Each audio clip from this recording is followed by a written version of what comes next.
ভাই ঈদ উপলক্ষে ঈদুল ফিতর উপলক্ষে আমরা নিয়ে আসছি বাজারে 3D বিছানার চাদর। ভাই এটা কি দারুণ জিনিস ভাই, এতটা জীবন্ত এত রিয়েলিস্টিক লাগবে যে মনে হচ্ছে আপনার হাতে চলে আসবে। কিন্তু আমাদের ফুল বের হয়ে আসতেছে। অবশ্যই ভাই, এর মধ্যে থাকতেছে দুটা বালিশের কভার থাকতেছে, প্লাস 7 ফিট বাই ফিট সবচেয়ে বড় সাইজের একটা বিছানার চাদর থাকতেছে, প্লাস একটা কিউট এর কোরবানি কভার থাকতেছে। ভাই এটা কি কিং সাইজ? হ্যাঁ, এটা সবচেয়ে বড় size king size 7 feet by 8 feet. কিন্তু এটার মধ্যে হচ্ছিল যেটা হচ্ছে রং কস কালার প্রবলেম 20 বছরের গ্যারান্টি, বড় ফুলটাকে ছোট করে দেওয়া হচ্ছে কিন্তু সাইড দিয়ে ঝুল করে দেওয়া। কিন্তু আর আমাদের প্রত্যেকটা বিছানার চাদরের পিছনে সিলিকন ব্যবহার করা, যেটা হচ্ছে আপনার শরীরে আরামদায়ক একটা বর্ধন করবে।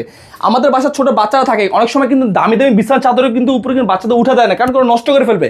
এখন আপনার বাচ্চাকে আপনি সারাদিন বিছানার চাদর উপর দিয়ে দেন, ও এটা মানে লিকুইড ফ্লুক ঝোল ফ্লুক যাই ফ্লুক, আপনি সেকেন্ডের মধ্যে লিকুইড দিয়ে ওয়াশ করলে উঠে যাবে 100% গ্যারান্টি। ভাই এগুলো প্রাইস কত করে? এগুলোর প্রাইস হবে মাত্র 1650 টাকা পড়বে। অর্ডার করতে হলে আমাদের স্ক্রিনের নাম্বার দেওয়া আছে, প্লাস বিস্তারিত জানতে হলে আমাদের স্ক্রিনের নাম্বার দেওয়া আছে।